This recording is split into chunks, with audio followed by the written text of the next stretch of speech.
Here are all the ranks in CSGO for different game modes. And these are the new ones for Dangerzone. Oh, sorry, you don't care. But maybe you should. And before I explain why, let's get on to the bit you've all been waiting for. Sexy high-res pictures of the new ranks. They look similar enough to the existing ones. You can see the silver and gold ranks easily. Though there's definitely a more animal-y theme going on with the Dangerzone ranks, as you progress from lowly rats and hares, up to foxes and wolves, and finally up to what appears to be a nice reference to the contraband Howl skin from the Huntsman case. I don't know what's going on in the background, but I think it tells a cool story.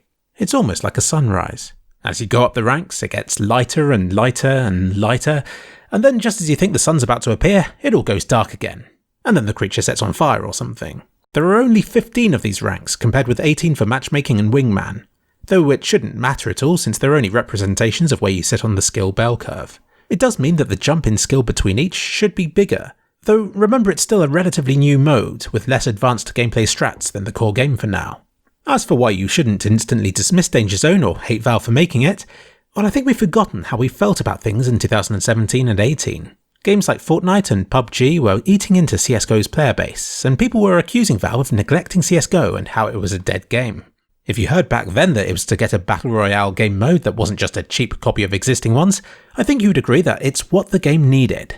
And more than that, you might even have been a bit excited about it. As it is, Battle Royale games didn't kill off CSGO. Its player numbers are way up again compared with last year, and while its peak numbers are lower than they used to be, its average player numbers still compete, and even surpass, those from earlier in the game's lifetime. I think the Battle Royale craze is dying down now, and people have returned to CSGO and its pro scene. I like that the Dangerzone game mode continues to get updates, furthering the fact that it wasn't just there to jump on the Battle Royale wagon for the sake of it. But more than that, from what else I hear, you've all played CSGO for ages, have reached Global Elite and don't know what to do next. But it's not like they can keep adding higher ranks forever. Global Elite represents the highest whatever percentage of players at this particular moment. Adding higher ranks beyond that would just lead to a smaller player base and longer queue times. I think 2ClicksPhilip suggests that you should loop back round to Silver 1 again, but that's stupid as well. If it's new maps you want, then this year alone we've had Zoo, Abbey, Vertigo, Workout, Ruby and Classic Dust 2 to play with. If you want gameplay changes, we've seen an update make the AUG become the most popular CT rifle in the game in just a matter of months. If you want optimizations, we've had D3D9EX to help with alt-tabbing. We've had several large tournaments this year so far already, and dramatic shakeups within the competitive scene. We've had new skin collections, and plenty of great videos from me. I've seen many of these things also face criticism from people who, honestly, I'm beginning to wonder what they really want. Maybe you're expecting an update to Counter-Strike to make it feel as fresh as when you first started playing.